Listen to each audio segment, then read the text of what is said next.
A lot of guitar players think that the pentatonic scale is basic or even boring. But if you study the greats, Hendrix, Clapton, Gilmour, everyone, you'll find that most of their best licks still live inside the pentatonic. Today, I'm going to show you one note, just one, that they often sneak in to give it way more color.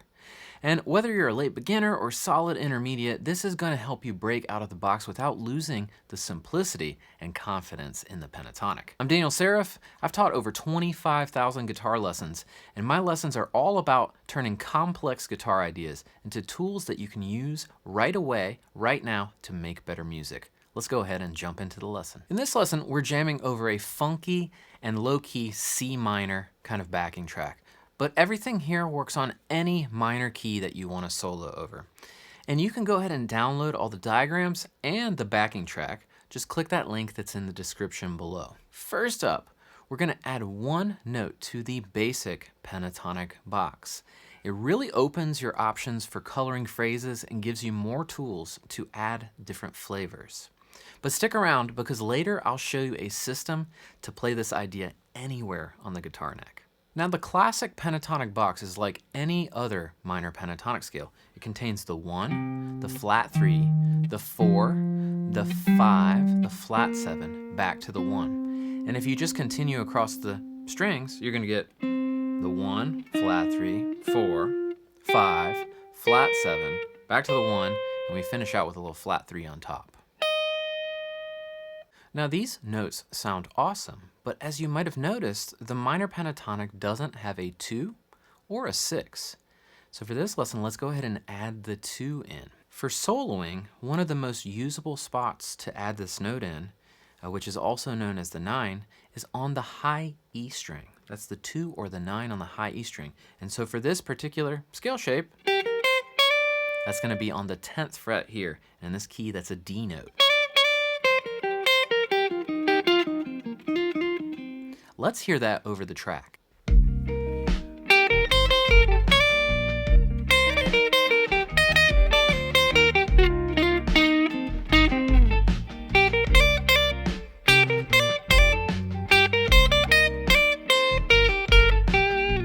One thing that I absolutely love to do is slide into that 2 from a half step below, and then slide right back down into the root from a half step above. It is super soulful.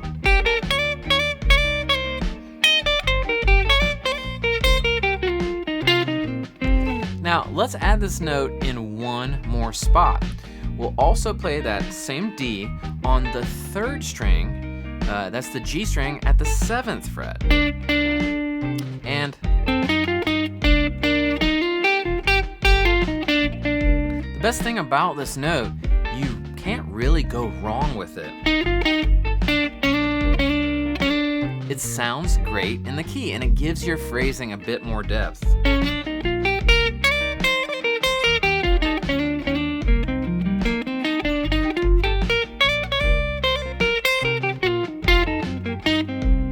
So let's take a quick break to share the sponsor of this video. If you're digging this lesson and you want to take your soloing to the next level, check out my diagonal pentatonic method. It's a super practical system that allows you to move across the neck with confidence using the diagonal pentatonic shapes. Right now, you can get 20% off for watching this video. Use the coupon code ADD1NOTE or click the link in the description below and start making real progress with your solos. All right, let's jump back into the lesson. Now, I want to dig into a concept pulled directly from the diagonal pentatonic method. If you've followed me for a while, you know that I love thinking about the guitar diagonally. The diagonal 2-3 minor pentatonic pattern gives you a simple, full access to the neck for the minor pentatonic.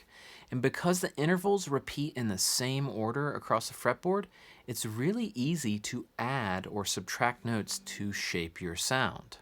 So let's go ahead and look at the classic 2-3 pattern in the key of C minor. Here's that basic diagonal 2-3 pattern.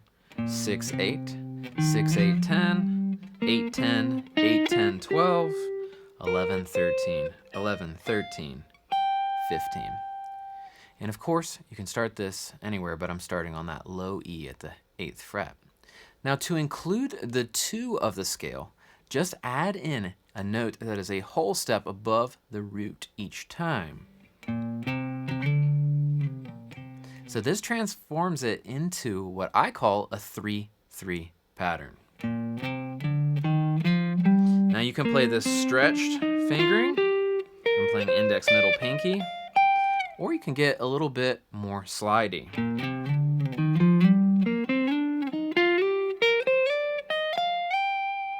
Here's how it sounds over the track.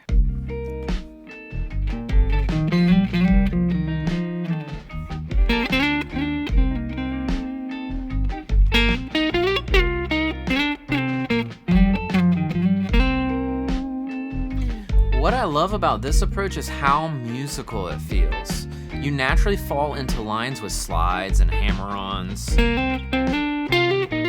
or pull-offs.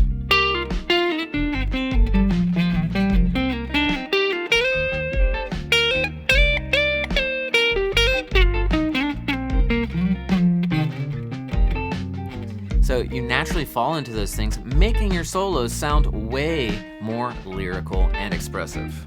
Now that you've added the 2 to your pentatonic scale, make sure to watch this video next, and I'll show you how to simplify triads across the neck and start making real music with them right away.